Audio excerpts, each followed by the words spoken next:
Hello అండి. ఎలా ఉన్నారు? మీరందరూ ఎలా ఉన్నారో కామెంట్ చేయండి. అయితే ఈరోజు మన మోనీస్ కిచెన్లో చాలా టేస్టీగా ఉండే పుదీనా పచ్చడి ఎలా పెట్టుకోవాలో చూద్దాం. చాలా బాగుంటుంది. ఇది టిఫిన్స్లో కానీ లంచ్ బాక్సెస్లో కానీ చాలా బాగుంటుంది.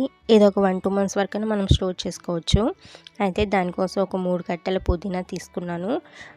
మంచిగా క్లీన్ చేసుకొని తడి ఏమీ లేకుండా పక్కన పెట్టుకోవాలి. ఇప్పుడు ఒక ప్యాన్ తీసుకొని అందులో ఆయిల్ వేసి ఒక్క 20 పచ్చిమిర్చి దాకా తీసుకొని మంచిగా ఫ్రై చేసుకోవాలి. పచ్చిమిర్చి ఇంకొంచెం ఎక్కువ కావాలనుకుంటే ఎక్కువ కూడా తీసుకోవచ్చు. ఇప్పుడు ఇందులో జీలకర్ర, ధనియాలు ఒక్కొక్క స్పూన్ వేసుకొని ఇవి కూడా మంచిగా ఫ్రై చేసుకోవాలి. నాకు కొంచెం కోల్డ్ చేసింది, అందుకనే నా వాయిస్ ఎలా ఉందన్నమాట. ప్లీజ్ కొంచెం అడ్జస్ట్ చేసుకోండి. ఇప్పుడు ఇందులో మనం టమాటా యూజ్ చేయట్లేదు కాబట్టి టమాటా ప్లేస్లో ఒక లెమన్ సైజ్ అయితే చింతపండు తీసుకొని గింజలేమి లేకుండా క్లీన్ చేసుకున్న తర్వాత ఈ చింతపండుని ఇందులో వేసుకొని మంచిగా మగ్గించుకోవాలి. టమాటాలు వేస్తే పికిల్ ఎక్కువ రోజు నిల్వ ఉండదు కాబట్టి టమాటా ప్లేస్లో చింతపండు యూజ్ చేస్తున్నాం అనమాట. చాలామంది చింతపండు ఇలా డైరెక్ట్గా వేయకుండా ఇందులో కొన్ని వేడి నీళ్ళు వేసుకొని పేస్ట్ చేసుకుంటూ ఉంటారు. అది కొంచెం టైం పడుతుంది కదా. ఇలా అయితే చాలా ఈజీగా అయిపోతుంది. మంచిగా ఫ్రై అయిపోయి తీసుకొని ఒక ప్లేట్లో వేసుకుందాం. ఇప్పుడు ఇదే ఆయిల్లో పుదీనా వేసుకొని పుదీనాను మంచిగా మగ్గించుకోవాలి.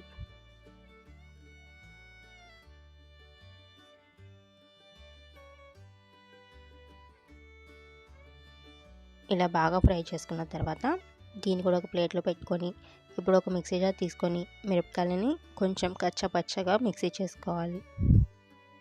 ఇలా కొంచెం మిక్సీ చేసుకున్న తర్వాత ఈ పుదీనాను కూడా వేసుకొని మిక్సీ పట్టుకుందాం. ఇప్పుడు ఇందులోనే సరిపడా సాల్ట్ వేసుకొని, సాల్ట్ ఒకవేళ తక్కువ అయితే మనం చూసి లాస్ట్లోనే వేసుకోవచ్చు. ఇప్పుడు ఒక 2 స్పూన్స్ సాల్ట్ వేసుకొని మంచిగా మిక్సీ చేసుకోవాలి.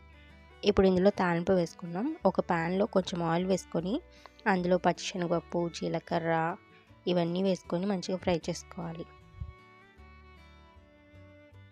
ఇప్పుడు ఇందులోనే ఒక 2-3 ఎండుమిరపకాయలు, ఒక 3-4 ఎల్లుల్లిపాయలు, కొంచెం కరివేపాకు వేసుకొని ఫ్రై చేసుకోవాలి. ఇప్పుడు ఇందులోనే మనం మిక్సీ చేసుకున్న పుదీనాను కూడా వేసుకొని బాగా మిక్స్ చేసుకోవాలి. నాకు కొంచెం కోల్డ్ చేసిందనమాట, అందుకే నా వాయిస్ ఇలా ఉంది. ప్లీజ్ కొంచెం అడ్జస్ట్ అవ్వండి. Sorry for that. ఇంతే అండి, చాలా ఈజీగా పుదీనా పికిల్ అయిపోయింది.